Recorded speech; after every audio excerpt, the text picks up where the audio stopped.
So where did it all begin? For me, it began with a child. I am a human rights lawyer, and us lawyers are supposed to have pretty thick skin. And I thought I had some of the thickest, really weapons-grade rhino rough stuff. Horrible. How wrong I was. Because something happened that changed not only how I thought about myself, but about us as a species. And what happened was a child. And it was perhaps the most haunting evidence in my 30 years as a barrister. And all it was some grainy footage, a CCTV camera high up on a wall in a corridor. And in that corridor was a small boy. And he was small, 4'10", 6.5 stone. And he walked slowly in silence along that corridor and turned left into his room that was also his cell, because this was a prison. And he shut the door. A few minutes later, 2 large prison officers came rushing down the same corridor, turned left, went into that room and shut the door. About a minute later, another prison officer rushed down the corridor, turned left, went in and shut the door. And a few minutes later, that child, whose name is Gareth, was dead. Why do we hurt the most fragile things? What happened in that room? When I represented Gareth's family at the inquest into his death, his mother, Pam, said to me, "Dexter, you know other children will be hurt.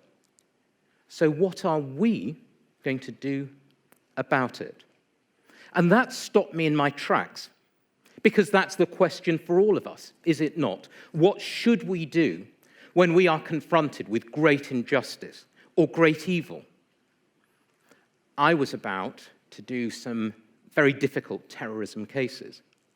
I was about to move on. At least the lawyer in me was. But what about the human, the man?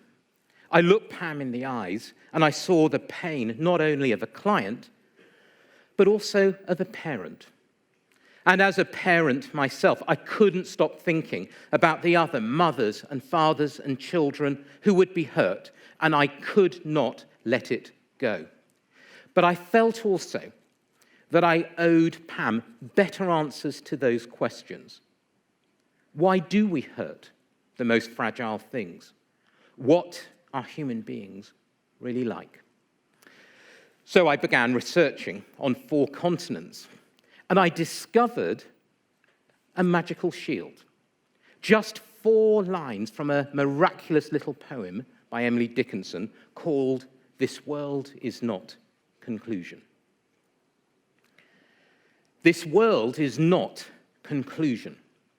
A species stands beyond, invisible as music and positive as sound. And as I started researching, the sounds came at me from everywhere. I sometimes sit as a judge, and a case came into my court of a young mother who had 2 sons. But the father of the boys abandoned them. She took to drink and couldn't cope, and the boys were put into a care home. But social services felt, correctly I think, that it would be better for her to have contact with her children. So every weekend, she would drive out to the care home, and she would drive her sons over to her brother, the boy's uncle, who ran a paedophile ring. 30 years later, those 2 boys, now men, came into my court seeking to bring their abuser to justice. And it was strange because almost very, very quickly the case was over, and I recall there was the foreperson of the jury standing on my right, and he was reading out the jury's verdicts. On count 1, child rape, guilty. On count 2, child rape, guilty. On count 3, sexual assault on a child, guilty. And the reason I'm telling you about it is because as this was going on, several members of the jury were staring at me and weeping. Why were they weeping? What are human beings really like? I crossed several oceans to find out. And in Boston, I met the most extraordinary, strong, courageous young woman from sub-Saharan Africa. Her name is Uba. And for telling me what I'm about to tell you, she had received death threats. And what she said was it was the strangest party in their family home she had ever been to. And it was strange for 2 reasons. Firstly, because no one took any photographs. And secondly, because her parents left. Now, Uba was the younger of 2 sisters, and normally she hated being the younger. But on this occasion, she was relieved because they separated the girls, put them in different rooms, and then it went quiet. And then she could hear her sister screaming, and then it went quiet again. And she says, Dexter, the thing I remember most vividly about that day was she rushed to the door, and it was her home, and she knew there was no lock on the door, and she was turning the handle, and she could not open it. And she realized in that second there was an adult on the other side, keeping her in. And then the door was opened, and they came for her. And she said, Dexter, my legs did not work. My feet did not work. And they dragged her along a corridor, and they put her on her parents' bed. And this large woman she had never seen before knelt across her chest, put a rag in her mouth, and then, without anesthetic, they genitally cut her. When that happened to Uba, she was 6 years old, and her sister was 7. What happened to the girls? Female genital mutilation happens to 3 million more girls every year. That is 1 girl every 11 seconds. I realized when Uba and I were fighting against FGM that what I was actually researching was that very human thing that she was doing, how she resists, how she was risking herself for others, how she was resilient. And people said to me, colleagues and friends, they said, Dexter, if you want to understand human resilience, you must meet someone called Dawn. About 15 years ago, Dawn Fazey Webster was a computer science teacher in the Midlands. And she was popular and in love and pregnant and married.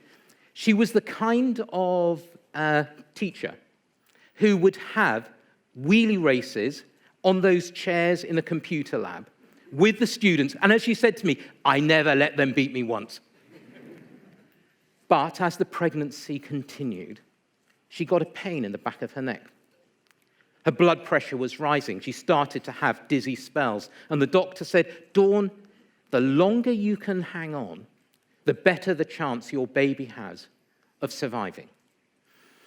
And so Dawn did hang on for days, heroically, I think. And I say heroically because she knew that every day she was risking her life. But the baby was in distress, and they had to have an emergency C-section. A few days later, Dawn was sitting on a sofa when, as she put it, the right-hand side of the world superimposed itself on the left. She collapsed, and she sank into a deep coma. She had had a catastrophic brainstem stroke. Many days later, she awoke in a strange hospital room, and she could see her family at the bottom of the bed. And she was shouting at them. She was screaming at them, I'm here, I'm back. And no one could hear her. because she had developed what is called locked-in syndrome. And the life of this brilliant young mother and teacher was reduced to one thing: the blinking of her left eye. But let me tell you, it is a brilliant left eye. With it, she devised a system of communication with her sister-in-law, and she started to fight back. With that, she began a degree with the Open University, that in ancient history. That took her 6 years of blinking. And when she finished that, her dad, Alex, said, "Well done, Dawny. I guess we can all have a rest now." She said, "Dad, you can have a rest. I'm doing a master's degree." And she began a master's degree in the history of art, which is where I met her when I was studying human resilience. And when she finished that, 2 more years blinking, I said, "Dawn, now you can have your rest." She said, "Dexter, you lazy lawyers could have a rest. I'm doing a PhD." You see, that's what human beings are also like. About 4 million years ago, because of a wobble in the spin of our strangely shaped oblate spheroid planet, the weather patterns changed. And that thick, lush belt of central rainforests in which all our ancestors lived were desiccated. And they had to move out east to seek a new home into the great plains, the great savannas of Africa. And when they were there, in order to survive, they started to band and club together. And from then, we became increasingly complex social animals. And that is why, even today, when we do pro-social things, the reward centers in our brains light up. We get the glow. But there is a problem. And it was best put by the Russian novelist Fyodor Dostoevsky. And what Dostoevsky told us was this: that the greatest agony of all was not the wounds that life inflicts, and it will inflict them, but it is the knowledge that on any day, at any hour, at any moment, at this very instant, our soul may leave our body, and we will be a person no more. And the greatest agony is knowing that this fate is certain. God, he's depressing. But he says something, does he not, that we all recognize. So how do we make meaning in our lives with that knowledge?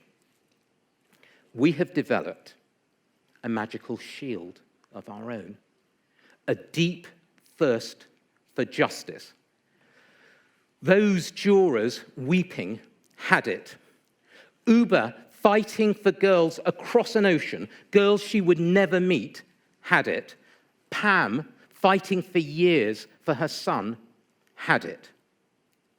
But my 30 years as a human rights lawyer tells me that justice is not the default condition. It doesn't fall from the sky like gentle rain. No, we only get the justice we are prepared to fight for. And Aristotle taught us 2,000 years ago that in fact justice is also a verb, that we become just by doing just things.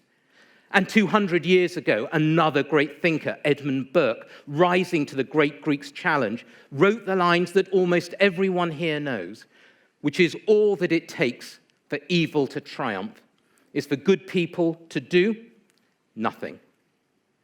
But I've always thought that harsh, and I want to flip that, and I want to ask a different question. And the question I ask is this: Imagine what we can accomplish when good people do good things. Imagine how it can light up not only people's lives, but almost everything. Imagine that. And so to go back to the question that has haunted me, what are human beings really like? You see, Emily Dickinson was right. This world is not conclusion. And that invisible music is the invisible music of our species, the voices of people across time and space, calling out, clamoring, trying to be free, fighting for justice, hoping. And so my answer to that question, what are we like, is this. Because we can join their struggle if we are receptive to that music, if we listen. My answer to that question is simply this. We get the glow. We get the glow when we fight for justice. And that is why, despite all the pain and the suffering that I see in my legal work and my research, I choose to hope. As I stand in front of you, I can almost see them. I can almost hear them. Those two boys coming to court and looking their abuser in the eye. Pam and her question. Gareth here before he went into that corridor. Dawn Fazey Webster, my good friend, here before she went into a corridor of her own. Dawn, who last September started a PhD in the history of architecture at the University of York, one of the first people on the planet with locked-in syndrome to be doing a doctorate. And I promised Uber that if I got the chance, I would tell the world her story. And so therefore, Uber, today, I honor my promise to you. Thank you.